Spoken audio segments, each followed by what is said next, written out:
Kabar Baraya September 2025. Berikut adalah penjelasan rinci mengenai demonstrasi yang terjadi di Nepal, dari awal September hingga situasi terkini. 1. Latar belakang dan pemicu awal September 2025. Protes yang dikenal sebagai protes generasi Z Nepal ini adalah akumulasi dari ketidakpuasan mendalam di kalangan pemuda Nepal. Meskipun dipicu oleh dua peristiwa spesifik, akar masalahnya sudah lama ada. Pengangguran dan kesulitan ekonomi. Tingkat pengangguran di kalangan pemuda Nepal sangat tinggi. Banyak pemuda merasa tidak memiliki masa depan di negara mereka sendiri dan terpaksa mencari pekerjaan di luar negeri, seringkali dengan kondisi yang tidak baik. Korupsi dan nepotisme yang merajalela. Rakyat Nepal, terutama generasi muda, muak dengan korupsi sistematis dan nepotisme yang dilakukan oleh para elit politik. Unggahan di media sosial tentang anak-anak politisi, Nepo Kids, yang memamerkan kekayaan dan gaya hidup mewah mereka di tengah kemiskinan dan kesulitan ekonomi masyarakat umum menjadi katalisator kemarahan. Pemicu langsung demonstrasi adalah larangan media sosial. 4 September 2020 pemerintah Nepal, di bawah Perdana Menteri KP Sharma Oli, memerintahkan pemblokiran 26 platform media sosial, termasuk Facebook, X, Twitter, dan YouTube. Pemerintah berdalih platform-platform ini tidak mematuhi peraturan pendaftaran baru.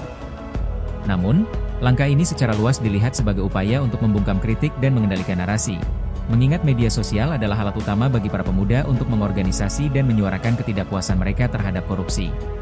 2. Demonstrasi dan eskalasi kekerasan, 8 hingga 9 September 2025. 8 September, protes besar-besaran dimulai di Kathmandu, dipimpin oleh para pemuda. Awalnya damai, namun segera berubah menjadi kekerasan ketika pasukan keamanan merespons dengan keras.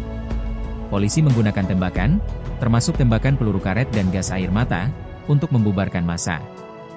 9 September, kekerasan semakin meluas. Jumlah korban tewas meningkat tajam, mencapai sekitar 1922 orang pada hari itu, sebagian besar adalah demonstran muda yang ditembak oleh polisi. Massa yang marah membalas dengan membakar berbagai gedung pemerintahan dan properti pribadi para politisi. Gedung parlemen dan rumah pribadi PM Oli serta beberapa menteri lainnya dibakar. Demonstran juga menyerbu kantor partai politik.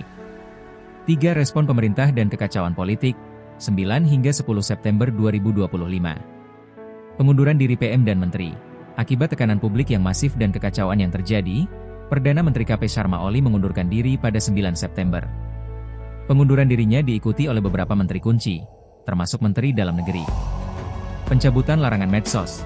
Sebagai bagian dari upaya untuk meredakan situasi, pemerintah segera mencabut larangan media sosial pada 9 September malam. Pengerahan militer. Dengan situasi yang di luar kendali, tentara Nepal dikerahkan untuk mengambil alih kendali keamanan di berbagai kota. Mereka menguasai tempat-tempat strategis seperti Bandara Internasional Tribhuvan dan gedung-gedung pemerintahan. Korban jiwa dan kerusakan tambahan.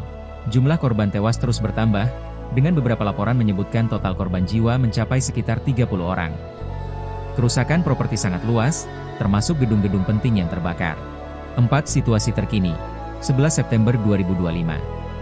Situasi politik tidak stabil. Meskipun PM Oli telah mengundurkan diri, belum ada konsensus mengenai pembentukan pemerintahan sementara. Presiden Ramchandra Poudel meminta Oli untuk memimpin pemerintahan transisi, namun laporan menunjukkan bahwa Oli telah meninggalkan kediaman resminya dan keberadaannya tidak jelas. Keamanan dan jam malam. Tentara Nepal masih mengendalikan situasi di jalanan. Jam malam telah diberlakukan di berbagai wilayah, termasuk Kathmandu, untuk mencegah kerusuhan lebih lanjut. Namun, ketidakpuasan publik tetap tinggi dan demonstrasi sporadis masih mungkin terjadi. Krisis kemanusiaan dan dampak wisata. Ratusan turis dan peziarah, termasuk dari India, terdampar di Nepal karena penutupan bandara dan gangguan transportasi. Ini terjadi pada puncak musim liburan di Nepal, Oktober sampai Desember, yang berdampak besar pada sektor pariwisata. Isu hukuman, ada seruan untuk mengadili pihak-pihak yang bertanggung jawab atas tewasnya para demonstran. Tuntutan untuk reformasi sistem politik dan pemberantasan korupsi tetap menjadi inti dari gerakan protes, meskipun larangan media sosial telah dicabut. Singkatnya, demonstrasi yang dimulai oleh pemuda sebagai protes terhadap larangan media sosial dan korupsi telah berkembang menjadi krisis politik yang menyebabkan jatuhnya pemerintah dan pengerahan militer untuk mengendalikan ketertiban. Masa depan politik Nepal masih belum pasti, dengan tuntutan reformasi yang kuat dari rakyat dan ketidakstabilan yang masih membayangi.